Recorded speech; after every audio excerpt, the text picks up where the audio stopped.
आज के अपने इस वीडियो लेक्चर में हम पढ़ेंगे BLI 221 के टॉपिक यूनिट 1 का टॉपिक नॉलेज सोसाइटी यानी कि ज्ञान समाज।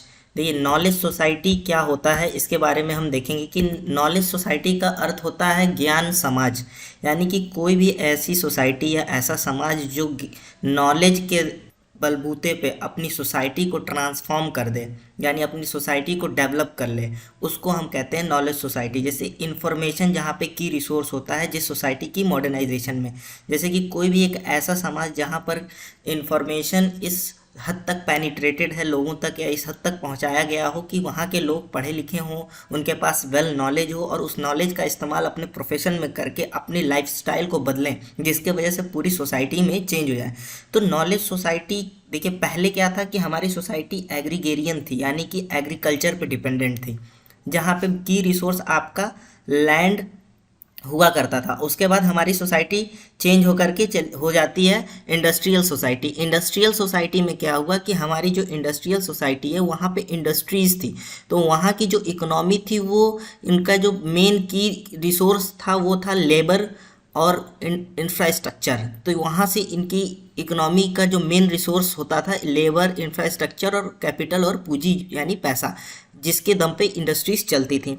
अब की जो हमारी सोसाइटी है वो है नॉलेज सोसाइटी। नॉलेज सोसाइटी यानी कि ज्ञान समाज, ऐसी सोसाइटी जहाँ पे नॉलेज और इन्फॉर्मेशन जो है वो आपका की रिसोर्स है सोसाइटी की डेवलपमेंट के लिए। जिसके पास जितने नॉलेज और इन्फॉर्मेशन होगी वो उतना ही सक्सेसफुल होगा, उतना ही नॉलेज होगा।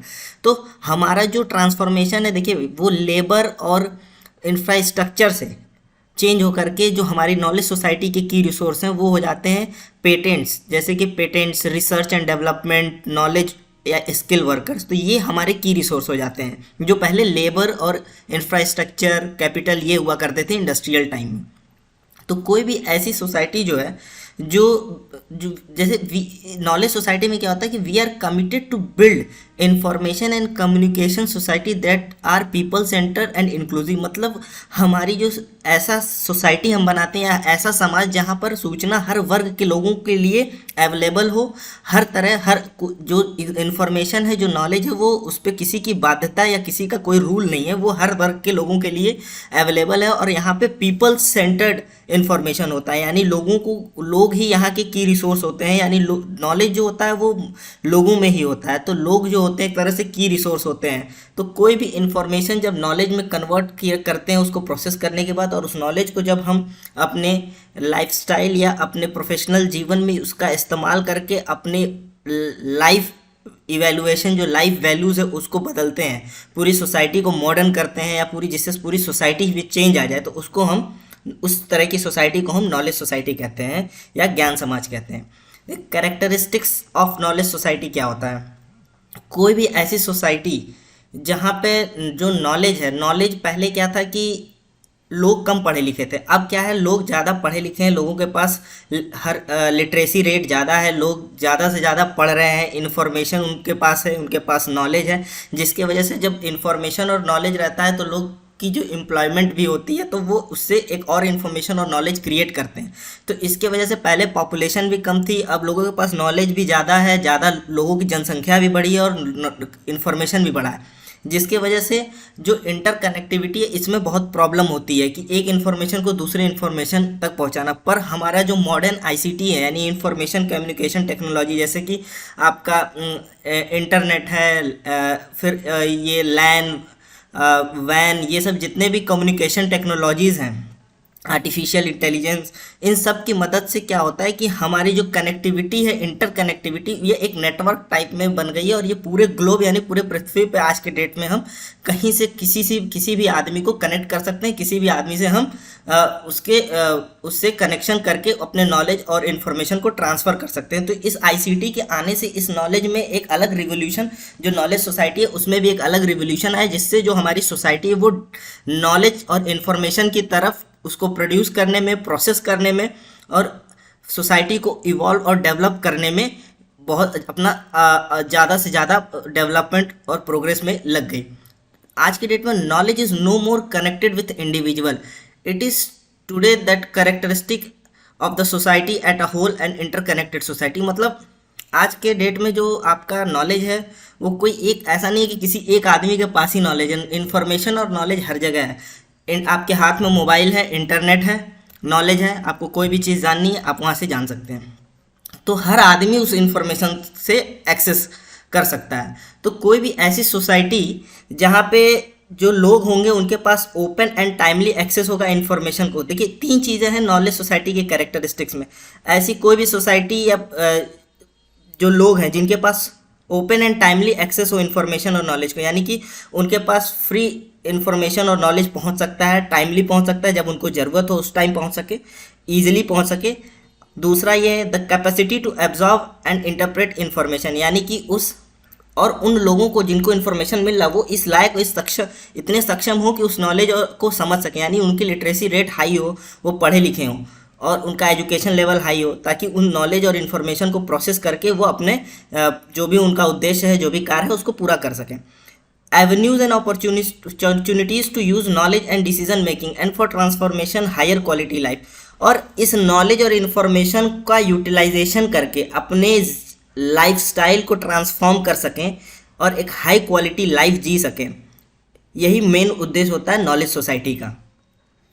इसके बाद हम देखेंगे कि नॉलेज बेस्ड इकोनॉमी क्या है, KBE, नॉलेज बेस्ड इकोनॉमी।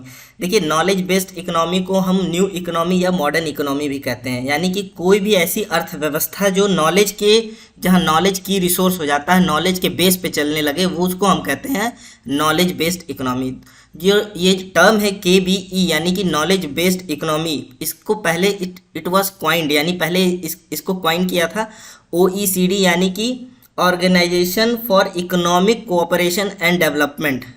इस ऑर्गेनाइजेशन ने नॉलेज बेस्ड इकोनॉमी टर्म को क्वाइन किया था। OECD क्या है? OECD है जो OECD का फुल फॉर्म होता है the organisation for economic cooperation and development. ये एक ग्रुप है 38 मेंबर्स का, जिसमें 38 डेवलप्ड कंट्रीज़ हैं, जिसका इस्टेब्लिशमेंट 1961 में हुआ था। ये क्या करती हैं, ये OECD की जो कंट्रीज़, जो इनका ग्रुप है, ये इकोनॉमिक पॉलिसी और रूल एंड रेगुलेशन बनाता है, जिससे कि आपकी अर्थव्यवस्था और बेहतर बन सके और लोग उसको फॉलो करें। तो इस तरह की एक ऑर्गेनाइजेशन है ये, organisation for economic cooperation and development.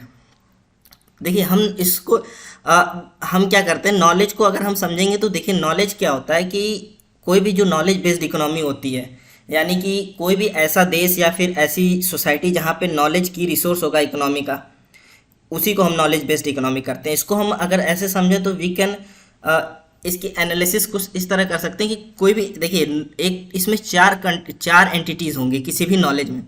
पहली चीज़ know what, know why, know how and know who. Know what मतलब कि किसी चीज़ को जानना कि वो क्या है। जैसे कि अगर आपके पास मान लीजिए आपने कोई चीज़ आपके पास है, तो आप ये जानना चाहेंगे उसमें क्या है। जैसे आपके पास कोई कुकिंग आइटम आपके पास रखा हुआ है, आपने एक केक बना लिया, तो उसमें जो इंग्रेडिएंट्स क्या क्या पड़े इसके बारे में जानना, वो एक तरह से हो गया नो व्हाट। नो वाई क्या होता है? नो वाई थोड़ा और एडवांस स्टेज है। जब ये क्या होता है, ये आप किसी लॉ, किसी नेचुरल लॉ या फिजिक्स के किसी लॉ के बारे में, मतलब कोई ऐसी चीज़ जो जनरेट हुई हो, जो लैब्स में प्रॉपर रिसर्च और प्रैक्टिकल के बाद डेवलप की गई हो, उसको हम कहते हैं नो वाई, यानी जानना कि ये कैसे हो रहा है और क्यों हो रहा है। जैसे न्यूटन्स थर्ड लॉ, तो ये क्या है, ये एक प्रॉपर रिसर्च और एक डेरिवेशन के बाद डेवलप हुई है। तो इस चीज़ को जब हम समझते हैं तो ये होता है नो वाई। नो हाउ क्या होता है? नो हाउ का मतलब होता है कि ये देखिए, ये थोड़ा एडवांस स्टेज। नो हाउ का मतलब किसी चीज़ को इंटरप्रेट करना। जैसे हम ये इंटरप्रेट करें कोई बिजनेसमैन कि हम कोई नई प्रोडक्ट लॉन्च करने जा रहे हैं, तो उसका मार्केट में उसका जो डिमांड होगा वो कैसा होगा, उसका बिजनेस कैसा होगा, उसका सप्लाई किस तरह से सप्लाई चेन होगी। तो इसकी एनालिसिस करना फ्यूचर में, और उसके बाद मतलब नो हाउ में क्या होता है, आपको एक तरह से एक्सपीरियंस लगेगा, प्रैक्टिकल नॉलेज लगेगी। तो नो व्हाट और नो वाई ये क्या है, ये एक बेसिक फॉर्म है जहाँ पे आप आसानी से किताबों के द्वारा आप इन चीज़ों को जान सकते हो। पर नो हाउ क्या है? नो हाउ का मतलब ये है कि आपको बिना एक प्रैक्टिकल नॉलेज और बिना एक्सपीरियंस के नो हाउ वाले फॉर्मेट पे आप नहीं जा सकते। मतलब कि अगर कोई बिजनेसमैन है, उसको अपना प्रोडक्ट लॉन्च करना है, तो वो पहले मार्केट की एनालिसिस करेगा, उसके कुछ एक्सपीरियंस होंगे मार्केटिंग में या फिर सेल्स में, जिसके तहत वो ये जानकारी जुटा सके कि इस प्रोडक्ट में किस तरह की चीज़ें हों तो ये सेल होगी। और फोर्थ जो होता है वो फोर्थ होता है नो एनालिसिस में, जो फोर्थ होता है पार्ट होता है नो हु। नो हु का मतलब ये हो गया कि ये जानना कि ये काम कौन बेहतर ढंग से कर सकता है, यानी एक तरह से समझ लीजिए आप someone to take advice with some expertise, या किसी एक्सपर्टीज़ ऑर्गेनाइजेशन से एडवाइस लेना, या किसी ऐसे आदमी तक पहुंचना जो उस काम में एक्सपर्ट हो और उससे जा कर के आप एडवाइस लें, या फिर अपने काम को उसकी मदद के थ्रू करना।